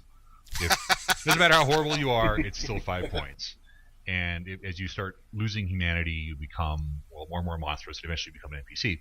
And one night we had a new player, a friend of a friend, who's pretty seemed like a pretty cool guy. And he's like, hey, and he's a gamer. He's like, oh, cool, can I come play with you? I'm like, yeah, sure, whatever. Hey, I have this pre-gen vampire you can play, and he's got this kind of a cool backstory. He's like this cowboy and modern vampire cowboy, High Plains drifter type of guy, and I kind of liked him. I was like, this is kind of a cool character. I wouldn't mind, if I were actually playing the game, I would probably play this character because he's pretty cool. And he had this backstory and stuff. So I gave it to him. He's like, oh, cool. And he starts playing him. He's like, and I don't remember what triggered it, but at some point he started losing humanity, and he's like, oh, well, what happens if you hit 0? I'm like, well, technically you become an NPC, but oh, cool, let's try and do that. Okay. Oh God. And so he just, and the rest of the PCs, the rest of the players were encouraging him. They're like, yeah, I think they're living vicariously through him. They're like they've always wanted to go on this, some sort of horrible monstrous rampage, but they didn't want to lose their characters. So like, well, why don't you go do that and we'll watch? It'll be awesome. We'll keep the cops off your back while you go do that. I'm like, okay. And that's I guess that's kind of the opposite of the no is okay. And like we were saying, a good GM, and hopefully I was at that point. We'll just go with it. This is what the players want to do. They're having fun. Okay, I guess tonight's session is about running this guy into the ground. Let's see what happens. Okay. And I don't remember any of the specifics about it, other than somebody quoting, when he's down to 10, sell. I don't remember if he died before he finally bottomed out or not. Of course, it's nightlife. When you die, you come back the next night anyway, so it's not the end of the character. But the adventure totally zagged at that point. I'm like, well, I had something in mind, but clearly we're going to go do this instead. Okay, let's see what happens. And there's something about nightlife that encourages players to do that. I don't know if it's the being a monster in the modern world that just encourages you to take the initiative, perhaps more than in other role-playing games. I see an opportunity to do something cool. I want to go do that. That's basically my whole approach to role-playing, is I look for things to do that are cool and try and do that. That's one reason why I love like Savage Worlds and Feng Shui and games of that nature, and probably one of the reasons why I really like Pink Mohawk as a style is it allows you to I'll be honest, I like both Pink Mohawk and Black Trenchcoat for different reasons. But one of the reasons why I like Pink Mohawk as well is because it encourages you to just try and do something awesome because it's awesome. Here. It encourages that sort of really, really over-the-top gameplay, and yes. that's actually where you get some of your most fun Shadowrun stories. Black Trenchcoat, I'm a Black Trenchcoat Shadowrun guy, pure and simple. I respect Pink Mohawk. I will play Pink Mohawk if that's the only Shadowrun game I've got around, but I really, really love Black Trenchcoat. However, Black Trenchcoat doesn't get you fun stories. It's just fun to play while it's happening. Pink Mohawk, though, you get some stories. Like the time my players leveled an entire stadium full of people to get one guy. The Decker in that party, his combat skill, he put nothing in firearms, nothing in pistols, nothing in anything like that.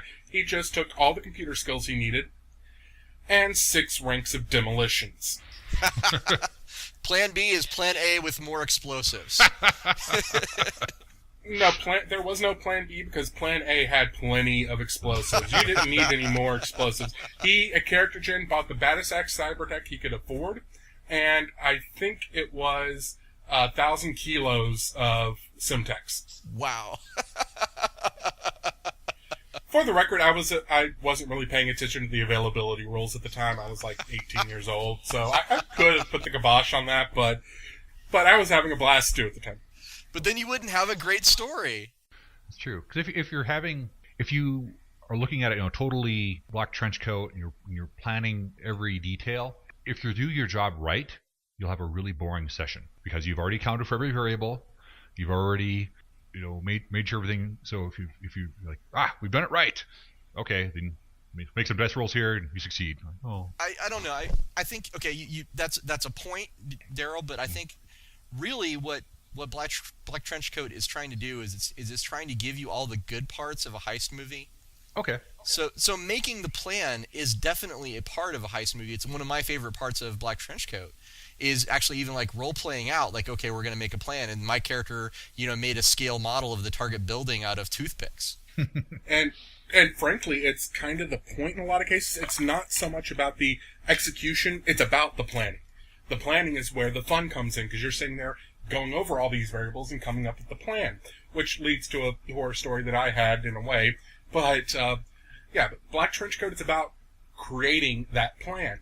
Creating that thing, and then the execution, if it comes off, if you did everything right, it's almost like a chess game between you and the GM, and if the GM's playing fair or not. Otherwise, if he's sitting there listening in on your planning, and then he says, okay, how can I circumvent this, instead of thinking, how would they react to this? How would they have planned for this? And if you have a good GM, it's a lot of fun, because you're literally playing chess master, or playing chess against, I'm creating the perfect plan, is this going to hold up? And then you see if it holds up, and then you switch to Plan B and Plan C, all the way down to Plan double L, things just completely go to shit.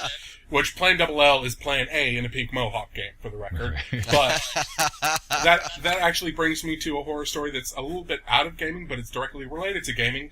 We were doing such planning for the Black. We were playing Shadowrun missions, but not in missions. The GM in the Shadowrun game I was playing in 4th edition had the adventures that he had been running at conventions, and none of us had played them, so he was just running them for us in a home game.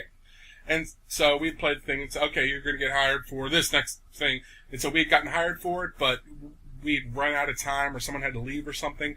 And we're like, okay, well, we'll just end early tonight and we'll strategize and think up something. So we all go to the diner and sit down and we start strategizing. And the adventure was we were hired to blow up the Brooklyn Bridge. Huh. So we're sitting there in a coffee shop discussing the best ways to blow up a bridge. Whoops. Yeah. Thankfully, one of the nice, awesome police department officers who showed up played D&D when he was in high school. Because otherwise, I would have been in a lot of trouble because I was actually working for the federal government at the time with the security clearance. Wow. But no, we explained to him someone overheard us, got freaked out, called the cops. The cops showed up, and we explained, no, it's just a game. Here's our books, and here's Not the real Brooklyn Bridge. Jeez. Well, the thing was, we just kept calling it the Bridge at that point, and there's a couple of pretty famous bridges in Austin. So that's true. It's a good point. Yeah. Wow, that's pretty funny. and honestly, I think I'm really, really glad I wore my suit that day because I looked respectable. And that'll go a long way to helping you get out of trouble. That's for sure. Well, in college, I did a lot of role playing in public places. Like we'd go to libraries and Hardy's stayed open all night and things like that. And I always kind of expected that eventually someone would show up because we were, doing a lot of loud discussions of very violent acts. But I guess I was just very lucky in that. Everyone just thought we were crazy and not particularly dangerous crazy. Just don't talk to them. They're the crazy guys. Well, as long as I keep buying coffee. Yeah, pretty much. And tip. You have to tip. Yes. Well, when you're in college, your funds don't necessarily always extend to tipping, but yeah, the thought was there for sure. Right. We were always very nice. So this time I'm living in Maryland, and it was probably 2005, so 8 years ago. And some friends of mine and I've had some good luck with gaming groups. I've had some really, really great ones that have lasted for many years. And I've had periods where I couldn't find a gaming group to save my life. And one of these times is when I first started out in Maryland. And we were looking for somebody who was going to run Champions, because one of my favorite games of all time is Champions. So we went to meet this guy at a gaming store. And at this point in my life, having been with several gaming groups and met several people, I try to do that, sort of neutral ground. Let's just chat, get to know each other before I jump into your group and get started. Mm-hmm. I find it's always good to just sort of give yourself that sanity check. So we decided to meet this guy and just sort of talk about gaming and see how it went. We met him at the local game store, and we sat down. It was a friend of mine and I, my roommate actually at the time. And I said, so let's talk to you about your Champions game. And he goes, okay, well, I'm also doing Dungeons & Dragons. And he just starts talking about how Dungeons & Dragons 3rd Edition is the worst thing that has ever happened in the history of mankind. And, there's people who have, I am familiar with people saying to me, there's a certain game I don't like, and let me tell you why I don't like it. That's fine. I am more than willing to listen to someone, especially if they have a good point, about critiquing a game. But this guy, he took it personal. He was vitriolic. This was like his life that had been ruined by this new edition of the game. And, that's the first warning sign. I was just like, wow, that has nothing to do with the reason why we're here, but just the fact that you're taking it so personally, that they hate you because they changed. I don't know. It's not to say that I necessarily disagreed with them, although I did. But the point is that just his attitude about it really, put a big warning sign on it. And then he started talking about, like, we finally were like, okay, so let's not talk about that for a while. Let's talk about the game you want to run. he says, okay. And so Champions is, at its heart of the game about superheroes. And he's like, oh, yeah, you're going to be playing superheroes, but it's post-apocalyptic. And at first we're like, oh, that sounds kind of cool. So it's like Mad Max with superheroes.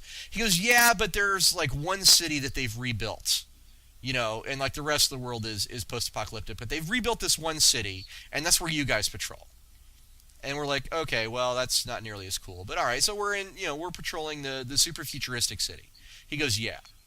But there's part of this city that's been like attacked, and it is like a nuclear radiated wasteland. And we're all like, ooh, well, that sounds kind of cool. Is that where we're patrolling? He goes, no, they put a dome over that.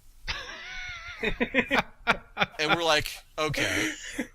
And he says, but, this goes on for a while. He'll say, like, and then the city has this really cool feature. We're all like, oh, that sounds like fun. Can we do something with that? No. And this went on for like maybe 2 or 3 times, and I don't remember all of the. I used to remember like every single piece of his pitch because it was amusing to me how he would get us really excited about something and then just cut the legs right out from under it. So about the third, you're gonna play Judge Dredd in Mega City 1, except Judge Dredd doesn't actually patrol the streets; he's an office clerk. And anytime he brought up something that was cool, we were like, yes. Oh, you can't play that. Okay. Oh. Oh. Yeah, so, about 3 or 4 times after that, I said, okay, that I think we understand enough. Thanks for your time. We ended up not playing that game, and for I think obvious reasons why we didn't want to play it.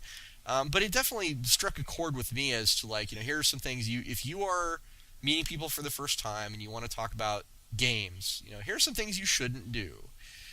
Number 1, take a game personally. Number 2, crush everything cool out of the game. If you have a cool setting, find those cool bits. It's like, again, going back to what Darryl says about story world building. Find those cool bits and bring them out and make them the star of the show. Yeah. Ladies and gentlemen, Darrell Hardy. Okay, and this one's going to be touchy, I guess. But do you guys have any... You guys both work in the industry. Do you have any horror stories from within the industry that you would be willing to share with serial numbers filed off? That is a very touchy subject. I know. Actually, but that's... I actually do have I got a story. Okay. Though it's much... Yeah. So, and this is way back in the day. So it would have been probably Origins 1999, I think. Okay. So, 14 years ago. Yeah, so... That was about 200 years ago in gamer years. Pre-Firefly. Right. We had just released. I was working with Fantasy Flight at the time, and we had just released the Twilight Imperium role-playing game. Ooh, I remember that. You're one of like 2 people. I did not know it existed. I'm now curious. Well, I have an unfair advantage in that I worked at Fantasy Flight, and I have actually seen physical copies of this. So yes, I think there's still a few of them left, probably all in that office. It was not it was our first. That's not true. It was our first role-playing effort with our own system, and it was. I won't get into it, but the game had just come out, and we're doing demos at Origins, and it was my project, so I was running the demos. And having seen other demos, because it's hard to do role playing game demos, just the nature of the beast, as opposed to like a board game or something that's much more physical and visceral. I'd seen, especially in the actual trade show itself in the dealers hall, and I'd seen how others had done it. Where you set up miniatures and basically run it more like a miniatures game than an actual RPG. Make it more fast and action-packed and stuff. I'm like, well, we could totally do that. So we got some miniatures, painted them up, put some terrain down, and made this cool little action-packed adventure you could get in, get out, play in like 15 minutes, just to give you a taste for the game. Sounds great.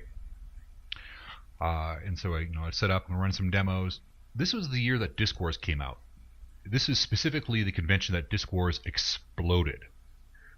We like sold out every day of everything we had, Disc Wars, and I was there with my little miniatures at the booth across from the main Fantasy Flight booth, going, "Someone want to play my game?"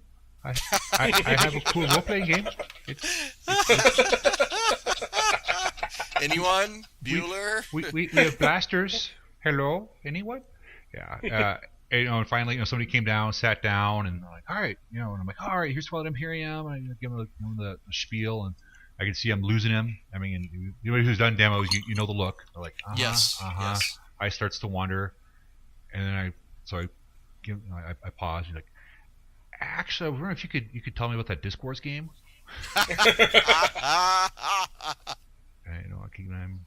I'm professional. Keep a brave face. I'm like, sure, I'd be glad to. And I just kind of set the miniatures aside and pulled out the Disc Wars. Yeah, I didn't actually pull the miniatures back out after that. I'm like, I can see where this is going. Let's back the winning horse, and here let me do some more Disc Wars demos. Yeah. That is a good story. That is a good one. I like that. And apparently, Fantasy Flight's about to relaunch Disc Wars.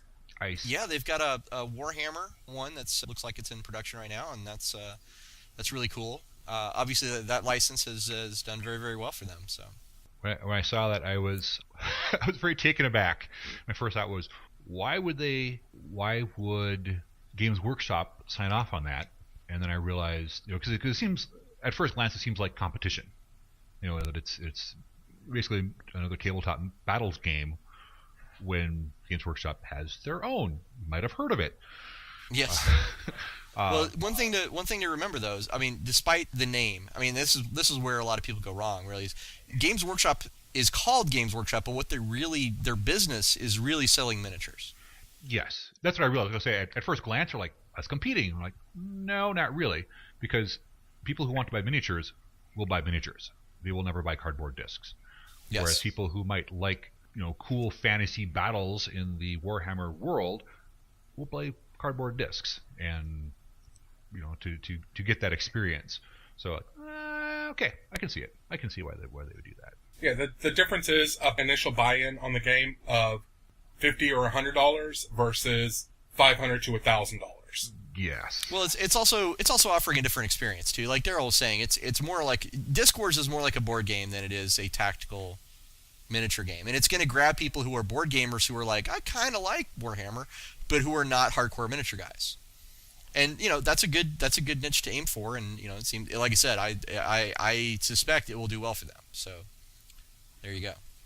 That is we're kind of wandering into the the news category, which I know Darryl wants to avoid. So I have already reported on this for the site, so I'm cool.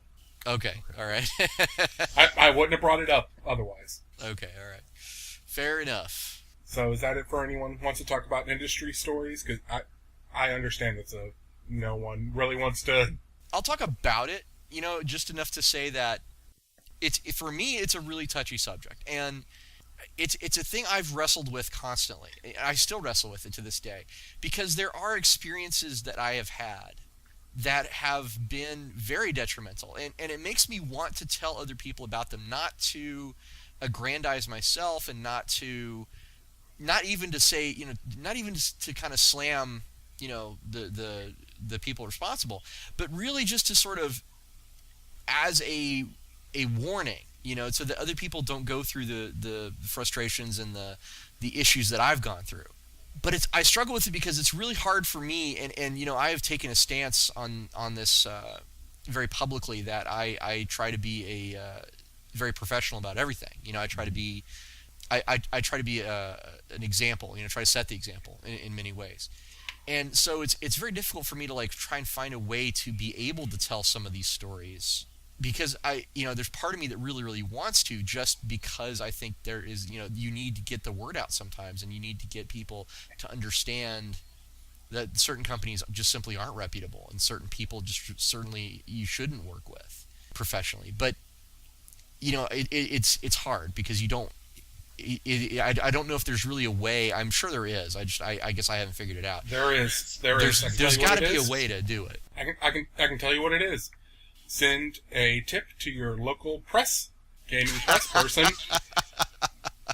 and ask them that you not be named. There you and go. And I will promise you, they will not name you. Okay. But they will report on it. Well, the thing is, though, sometimes it's going to be obvious.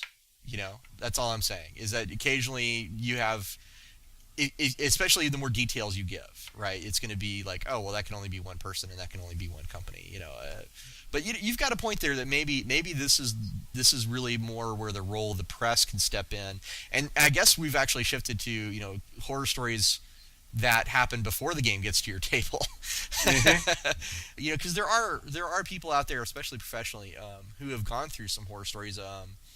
I have some very good friends who did a lot of work for. Well, there's a company that doesn't exist anymore, so I guess I can probably say it without sounding like a douchebag. But there was a company, Fast Forward Entertainment, and they were, let's say, infamous for not paying their writers. I had a friend of mine who worked on several books for them and ended up being owed like 4 figures worth of money and never got it. Which, to me, that's reprehensible. That's just like, I can't believe, that happened. Anyway, that's just like an example. It's really tough because you want to get that word out, but at the same time, you don't want to sound like you're. It's really you got to be careful about how that message is portrayed. Right. It's a very small industry too.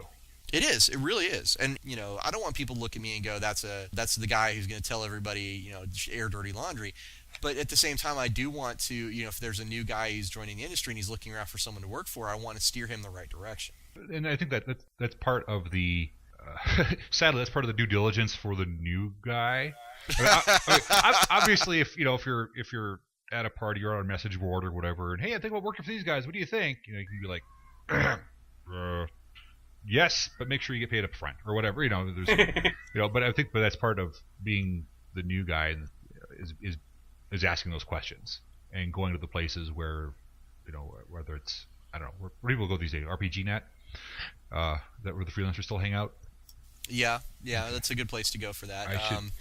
A lot of people, I don't know if a lot of freelancers actually hang out there, but I know a lot of people who are trying to be freelancers or starting third party are on Ian World too. Okay. As well as RPGNet. Yeah, Ian World is also pretty hot. Actually, and Giants in the Playground is another one. Yeah, Giant in the Playground. I really like that site. I got to tell you. It is, in my opinion, the friendliest forums when it comes to if you actually just want to talk shop about gaming. And they have some pretty, when I was doing research on some Pathfinder stuff, I went there and I found some really knowledgeable guys about Pathfinder. You can't. There's a few places in the web to go to find out more about certain games, and I found, like, if you want to know about Pathfinder, those guys at Giants in the Playground, they know about Pathfinder. I will pimp their board because I liked it. It was a good experience. I will pimp their webcomic because it is fucking awesome. Oh my gosh, Order of the Stick is my favorite webcomic. That was the last call sound, so I guess we got to head out of here. Thank you very much for spending some time with us here in the Gamers Tavern. Darryl, I would greatly like to thank you for taking the time out of your busy schedule to be with us tonight. Where can people find you online? DarrellHardy.com, and that's spelled the correct way, DarrellHardy.com. You mean the wrong way, but... No, I will definitely mention that I follow Darrell's blog because he has a lot of really interesting things to say about building and creating what he calls story worlds. And if you are a writer or a game designer and you're interested in learning more about world creation, and definitely check it out. Or even if you're a GM, the resources on there are just astounding if you're just trying to build your own campaign world for even your home game. And be on the lookout for Carthador and Anointed, which are two of Darrell's most recent projects. And Anointed will be reviewed on Any Cool News as soon as I start working through that goddamn review queue. I am so sorry it's taking so long, girl. But it is next up on the list after this column. It is an amazing game with a really awesome theme to it, and the mechanics are really smooth. Well, it's the part where I say, well, thank you for having me. It was fun. All right, Darryl, it's been great, and we should get you back on at some point to talk more about story worlds. Yeah, I'd be glad to.